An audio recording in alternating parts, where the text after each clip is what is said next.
भारत में मुगलों ने 331 वर्षों तक राज किया था।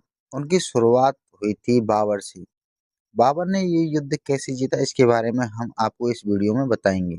देखिए, जब बाबर भारत आया था उसने भारत पर 5 बार आक्रमण किया था। उसके बाद वह 5वीं बार सफल हुआ था।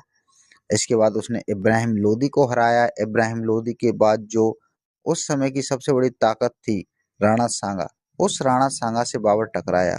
लेकिन यह युद्ध इतना आसान नहीं था। यह युद्ध एक यादगार युद्ध था जिसकी चर्चा आज भी होती है और भविष्य में भी होती रहेंगी।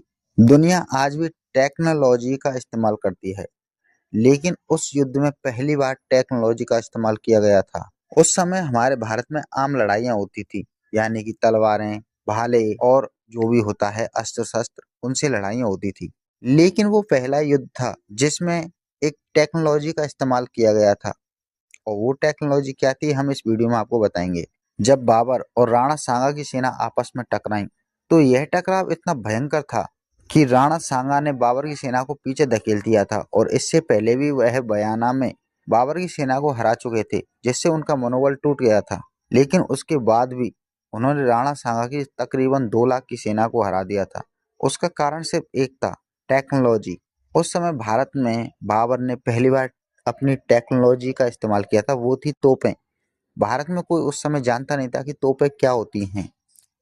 जब आमने-सामने युद्ध शुरू हुआ तो बाबर ने तोपें चलाई तो एक अचानक बड़ा-सा धमाका हुआ, जिससे जो राणा सांगा के हाथी थे, वो अपनी ही सेना का नरसंहार करने लग गए थे, और राजपूतों की भी समझ में नहीं आ रहा था कि ये हो क्या रहा है, ये आग कहाँ से बरस रही है। जब उन्हें पता चला कि तोपों से गोले आ रहे हैं और वो सेना पर गिर रहे हैं, जिसकी वजह से हमारी जो राजपूत सेना के जो हाथी हैं, वो पागल हो रहे हैं। जब राजपूतों को ये समझ में आया तो पता है उन्होंने क्या किया? उन तोपों में अपने सर दे दिए, जिसकी वजह से तोपें खराब हो गईं। लेकिन इसकी वजह से राजपूतों का काफ़ी खून बह चुका था। राजपूतों की बहादुरी आज भी यादगार है। लेकिन इतना सब होने के बाद भी बाबर उस युद्ध को जीत गया। वो सिर्फ एक टेक्नोलॉजी थी जो भारत में पहली बार आई थी।